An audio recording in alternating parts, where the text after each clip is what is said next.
आप सभी का स्वागत है। आज हम DEET TGT मैथ 2021 मेल के अगले 10 क्वेश्चन करेंगे। तो इसमें अब पहला क्वेश्चन पढ़ते हैं। If f(x, y, z) is equal to x square plus y square plus z square minus x y z plus 4 then f(x, y, z) is equal to. तो इसमें हमें 4 ऑप्शन दिए हुए हैं, तो हमें चेक करना होगा कि f(x, y, z) इनमें से किस ऑप्शन के बराबर है। तो इसको सॉल्व करने के लिए हमें थोड़ा स्पेस चाहिए, तो मैं अलग से इसे सॉल्व कर देता हूँ।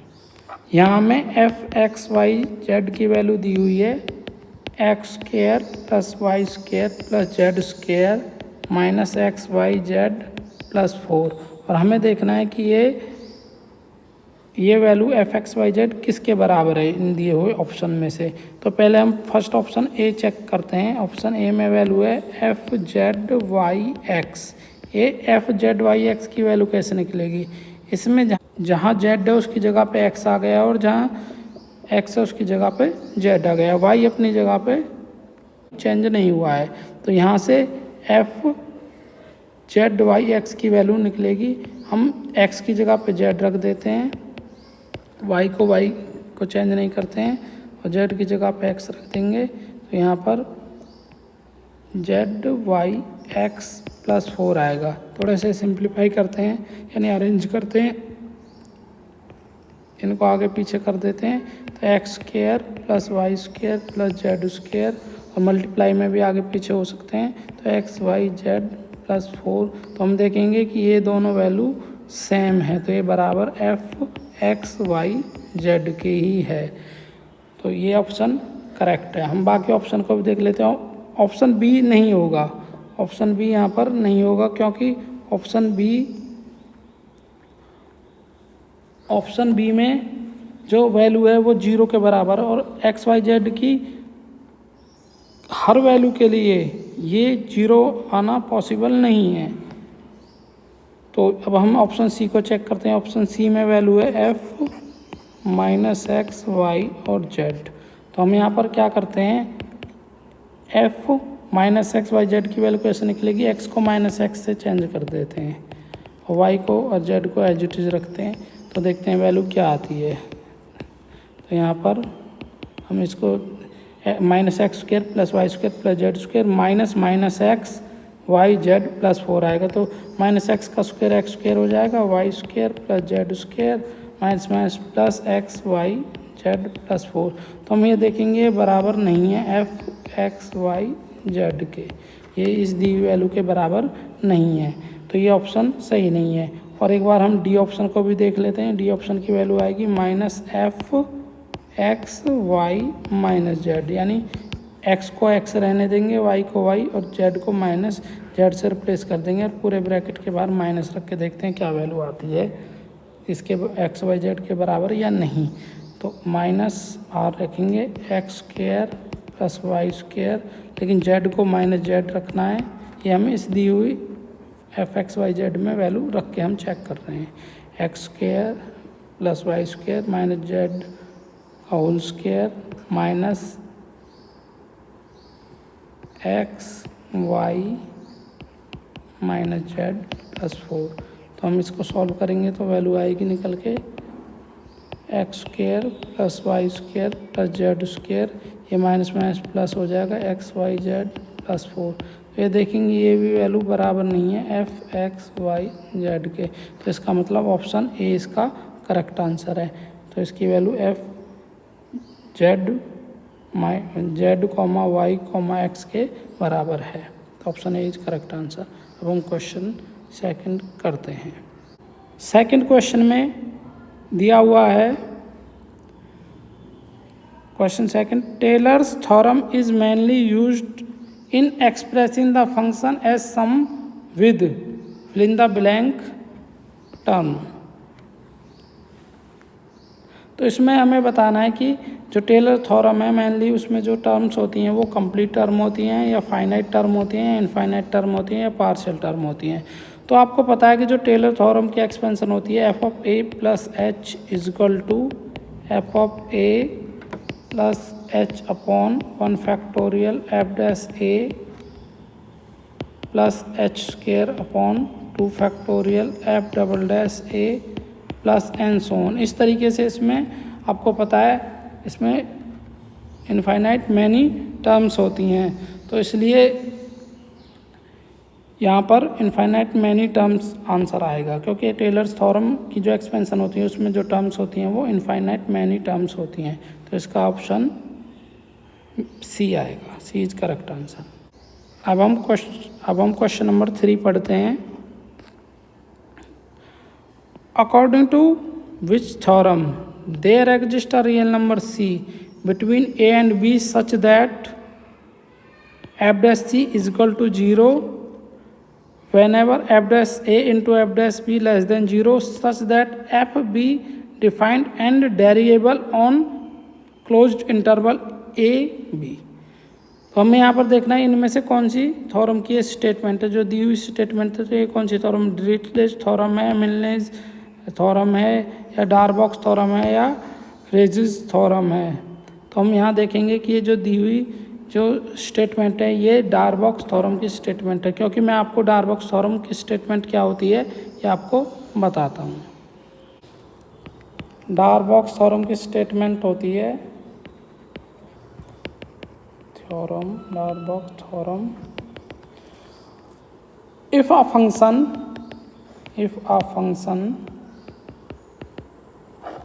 f defined on closed interval a comma b such that first f is differentiable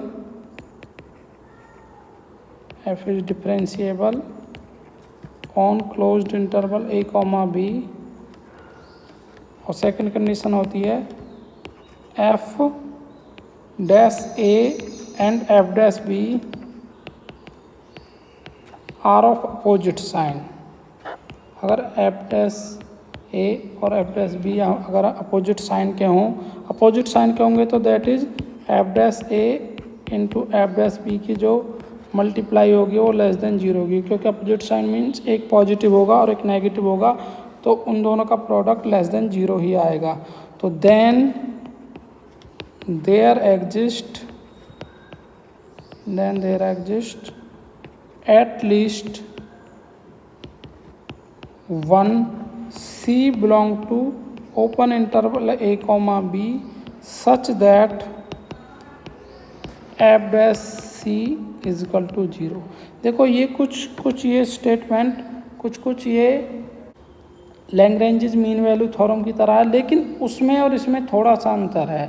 यहाँ f dash a and f dash b are of opposite sign है, और यहाँ पर एफ डैश ए डिफरेंशिएबल है on closed interval a b पर, तो थोड़ा अंतर है इन दोनों में। लेकिन आप इस डारबॉक्स थ्योरम की स्टेटमेंट को दी हुई थ्योरम से हम देखते हैं कितना मैच कर रही है। According to which theorem there exist real number c between a and b such that f dash c is equal to 0 whenever f dash a into f dash b less than 0। आपको पता है f dash a and f dash b opposite sign के, तो उनका product less than 0 ही होगा। Such that f is defined and derivable on closed interval a B. तो आपको पता है डारबॉक्स थ्योरम की ही स्टेटमेंट है। मैंने डारबॉक्स थ्योरम की स्टेटमेंट को आपको समझा दिया है कि if a function f is defined on closed interval a b such that f is differentiable on a b, जो कि दिया हुआ है इसमें भी, f dash a and f dash b are of opposite sign that is f dash a into f dash b less than 0, then there exist at least one point c belong to open interval a comma b such that f dash c is equal to 0। तो ये डारबॉक्स theorem की statement है। बाकी जो इसमें दी हुई हैं Dirichlet theorem, मिलनेस theorem, रेजिस theorem, इन सभी की आपको स्टेटमेंट ज़रूर पढ़ लेनी है, क्योंकि इनसे रिलेटेड क्वेश्चन भी आगे आ सकता है कि अगले क्वेश्चन आगे अब की बार जो पेपर है उसमें डिरिचलेट थ्योरम की स्टेटमेंट दे दें, या मिलनेस थ्योरम की दे दें, या रेजिस थ्योरम की स्टेटमेंट भी दे सकते हैं। तो ये सारी जो भी स्टेटमेंट होती हैं ये हमें सारी पता होनी चाहिए। अब हम नेक्स्ट क्वेश्चन क्वेश्चन नंबर 4 पढ़ते हैं। Find the expansion of cos x square. हमें कॉस एक्स स्क्वेयर की एक्सपेंशन निकालनी है। तो आपको पता होना चाहिए कॉस एक्स की एक्सपेंशन क्या होती है। कॉस एक्स की एक्सपेंशन होती है cos x is equal to 1 minus x square upon 2 factorial plus x4 upon 4 factorial minus x6 upon 6 factorial plus and so on. ये आपकी इसकी एक्सपेंशन होती है इस एक्सपेंशन में। लेकिन हमें एक्सपेंशन यहाँ पर कॉस एक्स की नहीं निकालनी है, हमें एक्सपेंशन यहाँ पर कॉस एक्स स्क्वायर की निकालनी है। तो इस एक्सपेंशन से ही हम कॉस एक्स स्क्वायर की एक्सपेंशन निकाल देंगे। तो हम क्या करेंगे, जहाँ एक्स है वहाँ पर हम एक्स स्क्वायर लिख देंगे। तो ये 1 माइनस एक्स स्क्वायर है, तो इसका मतलब एक्स स्क्वायर का स्क्वायर हो जाएगा अपॉन 2 फैक्टोरियल। और यहाँ पर एक्स की 4 है, तो इसका मतलब एक्स स्क्वायर की पावर 4 हो जाएगी अपॉन 4 उसका 4 फैक्टोरियल माइनस। इस तरीके से हम एक्स स्क्वायर की power 6 upon 6 factorial plus and so on कर देंगे।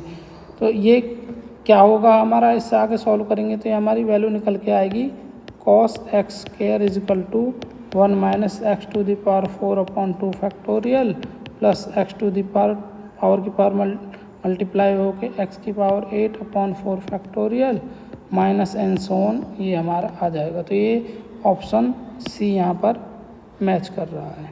तो इस तरीके से हम इस एक्सपेंशन को निकाल देंगे। अब मैं थोड़ा सा आपको साइन एक्स का एक्सपेंशन और बता देता हूँ। साइन एक्स का एक्सपेंशन होता है हमारा x minus x cube upon 3 factorial plus x to the power 5 upon 5 factorial minus and so on. इसी तरीके से इसका एक्सपेंशन होता है। अल्टरनेटिवली साइन होते हैं, एक बार प्लस एक बार माइनस, प्लस माइनस, इस तरीके से साइन हमारे चलते हैं। अब हम नेक्स्ट क्वेश्चन नंबर 5 करते हैं। क्वेश्चन नंबर 5 है हमारा, find the limit of sine y divide by x where x comma y approaches to 0,0। अब इस क्वेश्चन को हम सॉल्व करते हैं। तो इस क्वेश्चन को करने के लिए हमें थोड़ा सा स्पेस चाहिए। अब हम इस क्वेश्चन को करते हैं। यहाँ पर हमें निकालना है find the limit of sine y whole divide x where x y approaches to 0,0। यहाँ पर जो ये हमें दिया हुआ है साइन वाई अलग है और उसके होल डिवाइड में एक्स है, तो हमें देखना है कि इसकी वैल्यू क्या होगी। और लिमिट यहाँ पर एक्स वाई अप्रोच कर रही है 0,0। तो इसको हम सॉल्व करते हैं। ये हमें दिया हुआ है limit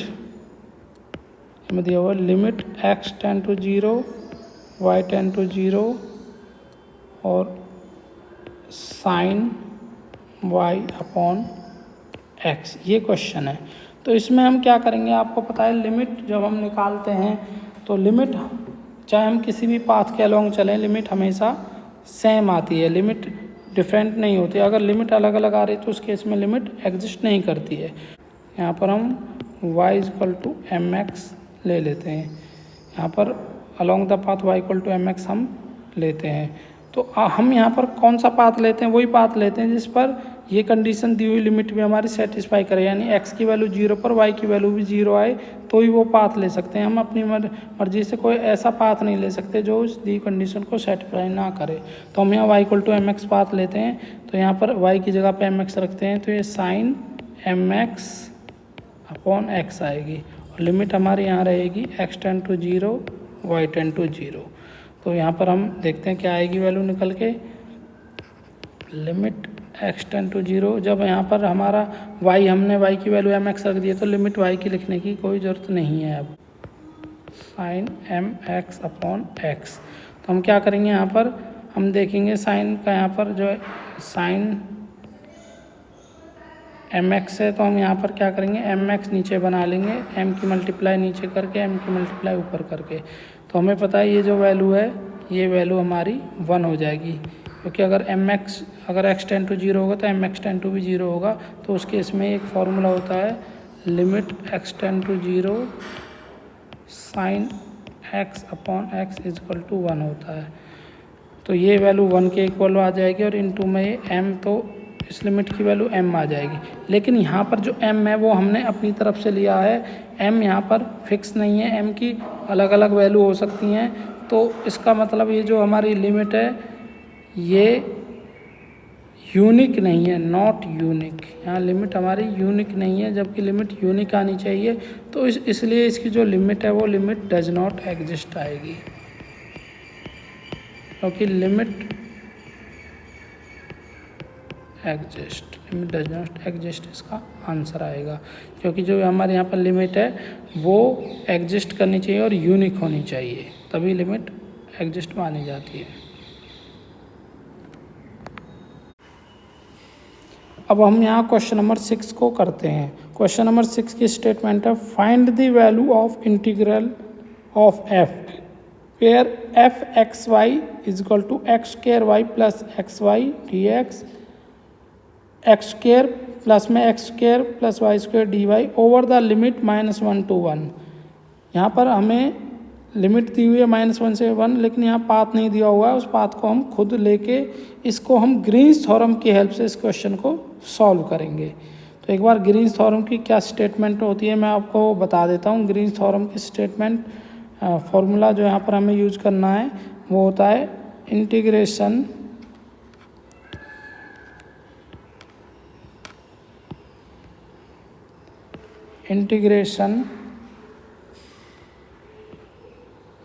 closed integration c l dx plus m dy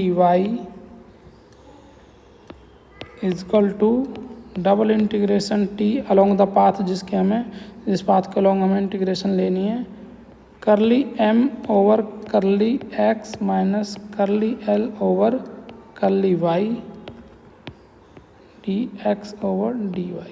देखो यहाँ पर हमें दिए हुए फंक्शन से हम कंपेयर करेंगे। हमें x, y की वैल्यू हमें यहाँ पर दी हुई है x square y plus x y d x plus x square plus y square d y. तो यहाँ से हमारा l क्या है, l ये l ये m है, तो l की वैल्यू है यहाँ पर x square y plus x y और m की वैल्यू है यहाँ पर x square plus y square. तो हमें यहाँ पर करली m ओवर करली x चाहिए और करली l ओवर करली y चाहिए। तो यहाँ से हमें इस दी हुई स्टेटमेंट के अकॉर्डिंग हमारी ये वैल्यू हो जाएगी, यहाँ पे हम करली m ओवर करली x की वैल्यू चाहिए, करली m ओवर करली x की वैल्यू होगी यहाँ पर करली m को हमें x के रेस्पेक्ट में डिफ्रेंशिएट करना है, तो ये हमारी 2x वैल्यू निकलेगी और करली l ओवर करली y की वैल्यू निकलेगी यहाँ पर एक्स स्क्वायर प्लस एक्स। तो इस ग्रीन्स थ्योरम के अकॉर्डिंग जो हमें ये इंटीग्रेशन है इस इंटीग्रेशन को हम इससे कंपेयर करेंगे, तो यहाँ पर हमारी वैल्यू निकल के आएगी integration x square y plus x y d x plus x square plus y square d y. इसका जो इंटीग्रेशन है वो बराबर होगा हमारा ग्रीन्स थ्योरम के अकॉर्डिंग डबल इंटीग्रेशन डी और curly m over curly x minus curly l over curly y। ये हमें वैल्यू दी हुई है, बस इसमें हमें वो पाथ नहीं दिया हुआ, उस पाथ को मैं खुद लूँगा। यहाँ पर हम यहाँ पर क्या पाथ लेंगे जिसके अकॉर्डिंग हमें ये इंटीग्रेशन की लिमिट लेनी है, जिसके अकॉर्डिंग ये इंटीग्रेशन हो रहा है। ये -1 से +1 हमें x की लिमिट दी हुई है और हम यहाँ पर जो पाथ है वो हम सेमी सर्कल ले लेते हैं। हम यहाँ कोई भी पाथ ले सकते हैं, लेकिन यहाँ पर ज़्यादातर ग्रीन्स थ्योरम में -1 से 1 दिया हुआ, -a से a दिया हुआ, तो ज़्यादातर हम यहाँ पर सर्कल ही लेते हैं। तो अब देखो यहाँ पर ये सर्कल कौन सा है, x square plus y square is equal to 1, क्योंकि लिमिट यहाँ पर -1 से 1 है, तो यहाँ पर ये सर्कल है। तो यहाँ से वाई स्क्वायर की वैल्यू निकल के आएगी 1 - एक्स स्क्वायर और y की वैल्यू होगी √1 माइनस एक्स स्क्वायर। अब देखो यहाँ पर इसमें अगर हम x की वैल्यू रखें तो क्या क्या x यहाँ वेरी कर रहा है -1 से +1, तो यहाँ पर जो हमें y की जो लिमिट लेनी होगी वो हमें y की लिमिट लेनी होगी। x अगर हमारा वेरी कर रहा है -1 से, x की वैल्यू -1 से +1 वेरी कर रही है, तो यहाँ पर जो y की जो हमें लिमिट ली जाएगी वो 0 टू ये ली जाएगी 0 टू 1 माइनस एक्स स्क्वायर, क्योंकि यहाँ पर जो आपने करी होगी ग्रीन्स थ्योरम से, तो जो y की वैल्यू वो हमें x की टर्म में कन्वर्ट करके लिमिट ली जाती है। तो y की लिमिट यहाँ पर अगर x की वैल्यू में -1 लूँ या +1 लूँ तो y की वैल्यू निकल के यहाँ पर आपको पता है 0 आएगी। तो जो यहाँ पर अगर x की वैल्यू मैं 1 या -1 में से कोई भी वैल्यू रखता हूँ तो x की वैल्यू यहाँ पर रखूँगा तो y की वैल्यू 0 आएगी। तो जो y की लिमिट ली जाएगी वो हमारी 0 टू √1 माइनस एक्स के ली जाएगी। तो जो इंटीग्रेशन है ये हमारा हो जाएगा। इसके बाद मैं इसको यहाँ कर लेता हूँ।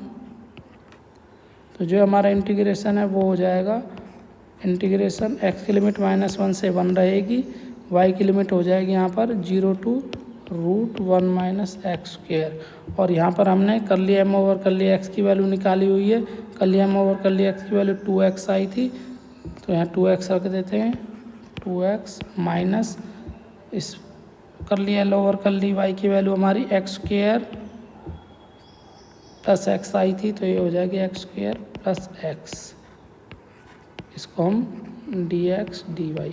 और अगर हम यहाँ पर लिमिट x की ले रहे हैं बाद में, यहाँ लिमिट x की है तो हमें dy को पहले लेना होगा, क्योंकि y के रेस्पेक्ट में इंटीग्रेशन पहले किया जाएगा। तो ये हो जाएगा हमारे 0 टू √1 माइनस एक्स स्क्वायर, इसको ब्रैकेट को खोलेंगे तो ये 2x minus x square minus x dy dx आएगी। तो इसे हम सॉल्व करते हैं आगे, -1 to 1 0 to √1 minus x square, ये x minus x square dy dx आएगी। अब हम इसे इंटीग्रेट करते हैं y के रेस्पेक्ट में पहले। तो y के रेस्पेक्ट में इंटीग्रेट करेंगे तो x यहाँ पर कांस्टेंट की तरह ट्रीट करेंगे हम इसे, -1 टू 1, ये इंटीग्रेशन होगा इसका x minus x square as it is रहेगा, और यहाँ पर dy का इंटीग्रेशन y हो जाएगा, और लिमिट इसकी यहाँ पर ली जाएगी 0 टू √1 माइनस एक्स स्क्वायर। ये dx अभी हम बाहर रखेंगे इसको, क्योंकि हमने अभी x के रेस्पेक्ट में इंटीग्रेशन नहीं किया है। तो ये हमारे पास -1 से 1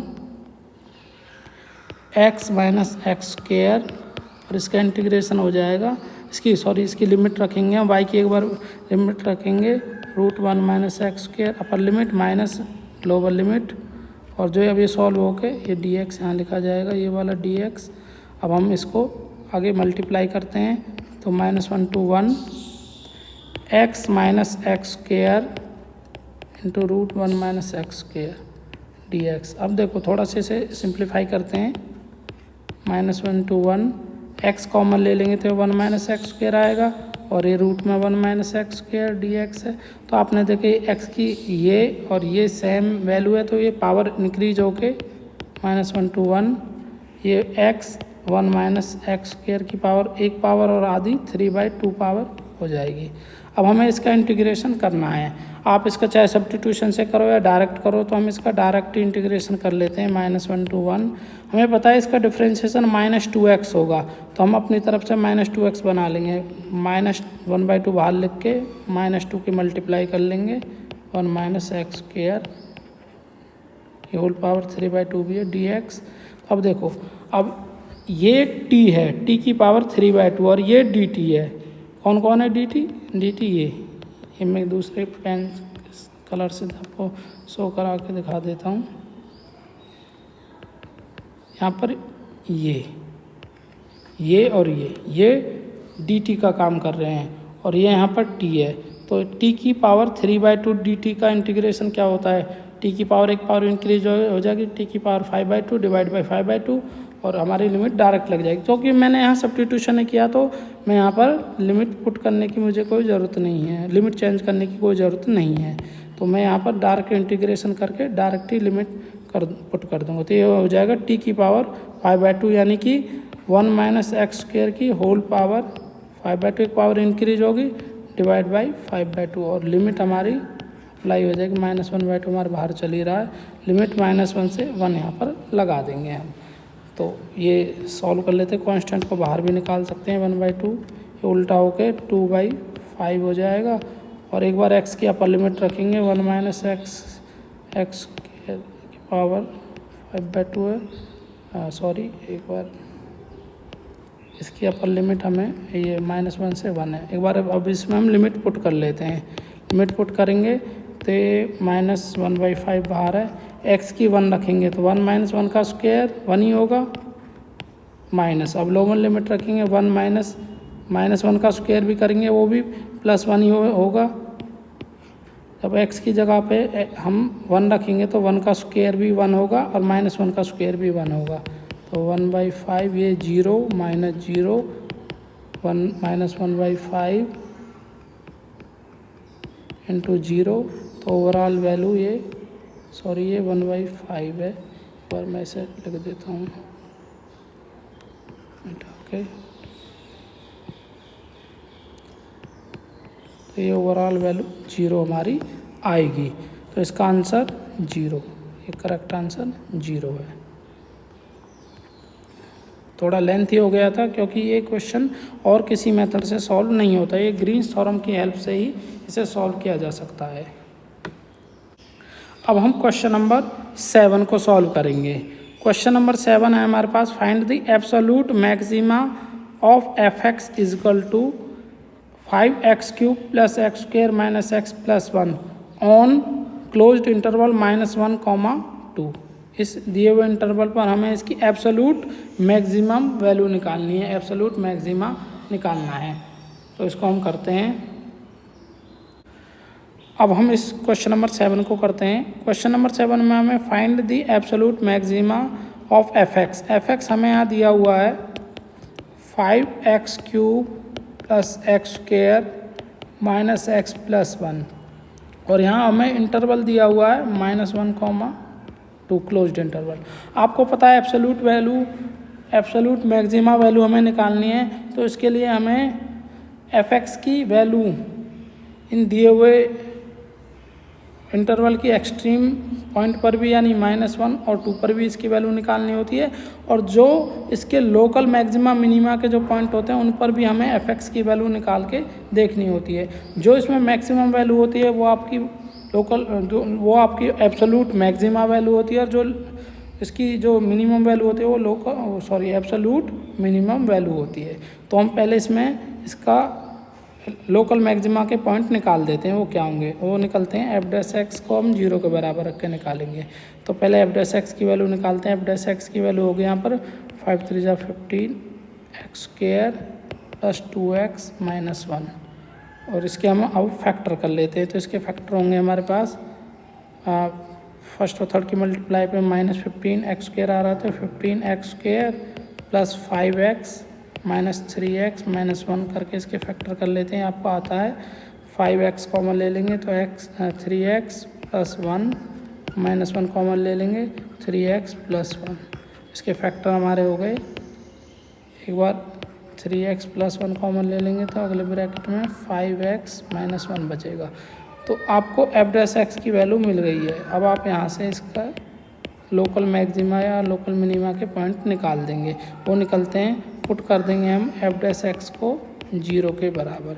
यहाँ समझाने में हमें टाइम लग रहा है लेकिन पेपर में हमें इतना टाइम नहीं देना होता, वहाँ हम शॉर्टकट कैलकुलेशन करनी होती है। तो इसको पुट करेंगे हम 0 के बराबर 3x + 1 into 5x - 1 is equal to 0। तो यहाँ से हमें 3x + 1 इज इक्वल टू 0, तो x की वैल्यू यहाँ पर -1/3 मिलेगी और यहाँ 5x - 1 को 0 रखेंगे तो 5x की वैल्यू 1 मिलेगी, x की वैल्यू 1/5 मिलेगी। तो ये मेरे लोकल मैक्सिमा और लोकल मिनिमा के पॉइंट हैं। इनमें किसी पॉइंट पर लोकल मैक्सिमा भी हो सकता है, किसी पर मिनिमा भी। तो जो एब्सोल्यूट मैक्सिमा मिनिमा का जो तरीका है उसके अकॉर्डिंग हम ये x की वैल्यू और ये दोनों वैल्यू और जो एक्सट्रीम वैल्यू दी हुई हैं इंटरवल की उनको रख के निकालते हैं। तो पहले हम एक्सट्रीम वैल्यू निकाल देते हैं। f-1 और f2 की वैल्यू निकाल देते हैं। तो हम एक बार यहाँ पर fx की वैल्यू लिख लेते हैं। fx की वैल्यू है यहाँ पर 5x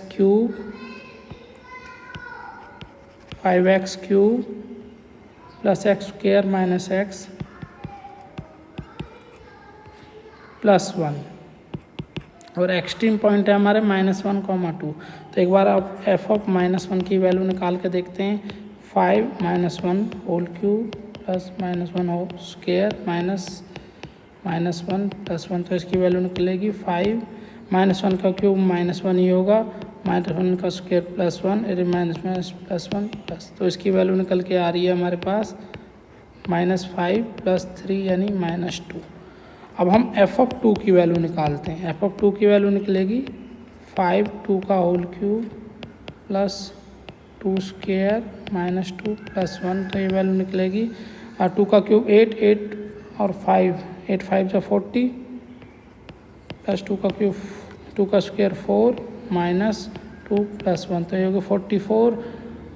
45 में से 2 43, ये वैल्यू निकल के आ गई f(2) की वैल्यू। f(2) की वैल्यू निकली है यहाँ पर 43। अब हम इन एक्सट्रीम पॉइंट पर लोकल मैक्सिमा और लोकल मिनिमा के जो पॉइंट है इन पर और निकाल के देखते हैं। अब हम f(-1/3) की वैल्यू निकालते हैं। f(-1/3) इसकी वैल्यू निकालते हैं तो 5 -1/3 होल क्यूब प्लस -1/3 का स्क्वायर -1/3, और ये मैंने x की वैल्यू इस फंक्शन में रख दी है, तो ये सॉल्व होकर निकलेगा हमारा -1/27 आ जाएगा, और ये प्लस का 1/9 माइनस प्लस 1/3 प्लस 1, तो ये वैल्यू इसका 27 एलसीएम आ जाएगा। तो ये हमारे पास -5 + 3 + 9 + 27, तो ये वैल्यू सॉल्व होने के बाद आएगी हमारे 39 में से 5 जाएंगे 34 34/27। ओके, अब इसके बाद एक और वैल्यू बची है f(1/5) की वैल्यू और निकाल के देखते हैं। इनमें से जो मैक्सिमम वैल्यू होगी वही एब्सोल्यूट मैक्सिमा निकलेगी। 1/5 रखते हैं दिए हुए फंक्शन में। फंक्शन हमारे पास ये है 5x3, तो इसमें हमें 5 × 1/5 का cube plus 1/5 square minus 1/5 plus 1, ये वैल्यू और सॉल्व कर लेते हैं। देखते हैं इनमें सबसे बड़ी वैल्यू कौन सी होगी। 1/125 आएगी प्लस 1/25 माइनस 1/5 प्लस 1, इसका एलसीएम 125 आएगा। तो 5 प्लस इससे डिवाइड देंगे 5 -25 प्लस 125, तो ये हमारा सॉल्व होके आ जाएगी वैल्यू 110 डिवाइड बाई 125। तो हम देखेंगे ये इनमें सबसे जो फंक्शन की सबसे मैक्सिमम वैल्यू 43 आ रही है, और वो किस पॉइंट पर आ रही है, x की वैल्यू 2 लेने पर। तो इसका जो आंसर है वो ये हमारा आंसर हो जाएगा maximum absolute maxima eight x = 2। देखो ये सिर्फ समझाने में इतना टाइम लग रहा है, करने में इतना टाइम नहीं लगता है, क्योंकि माइंड में ही कैलकुलेशन हो जाती हैं ज़्यादातर तो हमारी। अब हम नेक्स्ट क्वेश्चन करते हैं। नेक्स्ट क्वेश्चन है हमारे पास, find the maximum and minimum value of f(x) = sin x respectively. हमें बताना है कि इनमें से दिए ऑप्शन में से मैक्सिमम वैल्यू क्या होगी अगर ये हमारे पास फंक्शन है। तो इसको हम सॉल्व करते हैं। देखो हमें यहाँ पर जो फंक्शन दिया हुआ है f(x) की वैल्यू यहाँ पर हमें दी हुई है sin x, हमें ये वैल्यू दी हुई है। हमें बतानी है कि इसमें से इसकी मैक्सिमम और मिनिमम वैल्यू क्या होगी। तो हमें इसमें पता है कि आपको पता है कि जो sin x है हमारा वो -1 से बड़ा या बराबर होती है sin x की वैल्यू, और <= 1 होती है। तो हम अब क्या करेंगे, इसमें हमें चाहिए फंक्शन, और फंक्शन हमारे sin x है। तो आप क्या करेंगे, साइन लेंगे तो आपको ये वैल्यू मिलेगी less than equal to sine 1। तो आपको पता है ये जो साइन -1 से ग्रेटर देन इक्वल टू ये हमारी f(x) की वैल्यू है और less than equal to sine 1 है। तो आपको पता चल गया कि यहाँ पर मैक्सिमम वैल्यू साइन 1 है और मिनिमम वैल्यू साइन -1 है। तो यहाँ से ऑप्शन बी इसका करेक्ट आंसर है। अब हम क्वेश्चन नंबर 9 पर चलते हैं।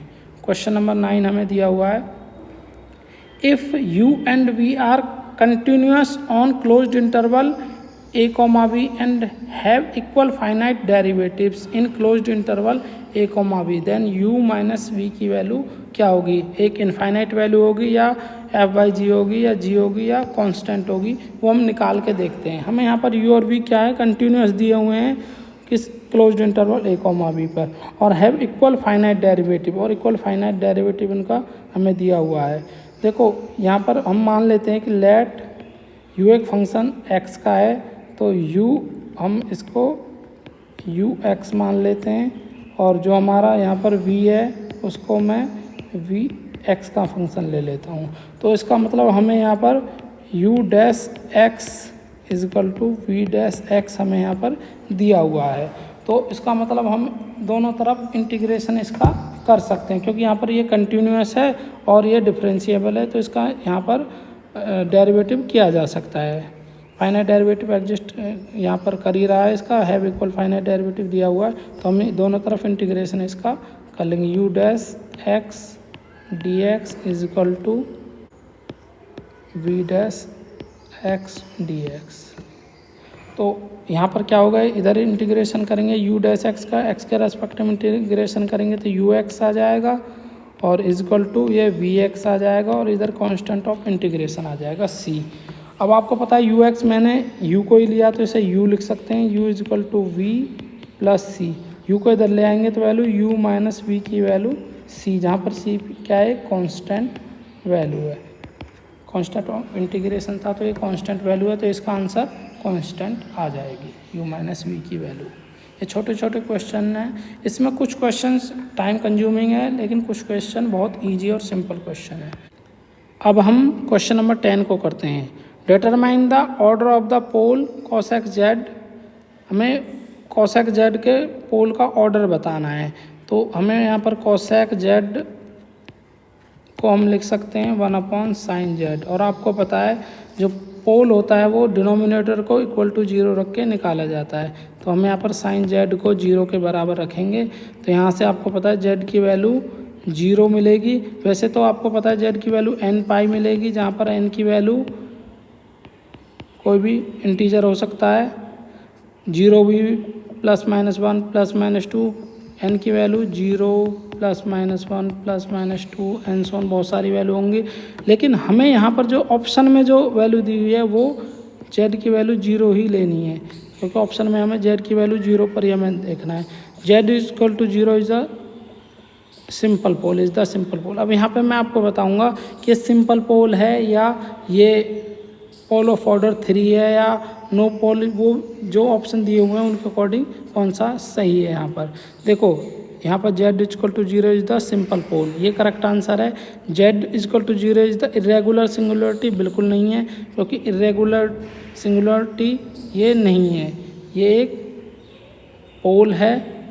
आपको दिख रहा है डिनोमिनेटर को इक्वल टू 0 रख के यहाँ पे हमें पोल निकलता है। पोल ऑफ ऑर्डर 3 नहीं है, क्योंकि आपको पता है जैसे मान लो कोई हमें फंक्शन दिया हुआ है फाई जेड अपॉन यहाँ पर z माइनस ए, और उसकी पावर 3 दी हुई है, और यहाँ z माइनस बी उसकी पावर 4 दी हुई है। तो यहाँ पर हम कह सकते हैं कि जो a है वो पोल है ऑर्डर 3 का, और यहाँ पर b एक पोल है ऑर्डर 4 का। लेकिन यहाँ पर हमें जो साइन z दिया हुआ उसकी कोई होल पावर नहीं दी हुई, होल पावर नहीं है, यानी जो होल पावर वो 1 है, तो इसका मतलब ये जो पोल है वो सिंपल पोल है। और ऑप्शन 4 है हमारा, no pole occurs at z equal to 0, ये भी गलत है, क्योंकि यहाँ पर पोल हमें मिल रहा है z equal to 0, z equal to n pi हमें यहाँ पोल मिल रहा है, लेकिन हमें यहाँ z इक्वल टू 0 ऑप्शन पे ही जाना है। तो इसका option A is correct answer.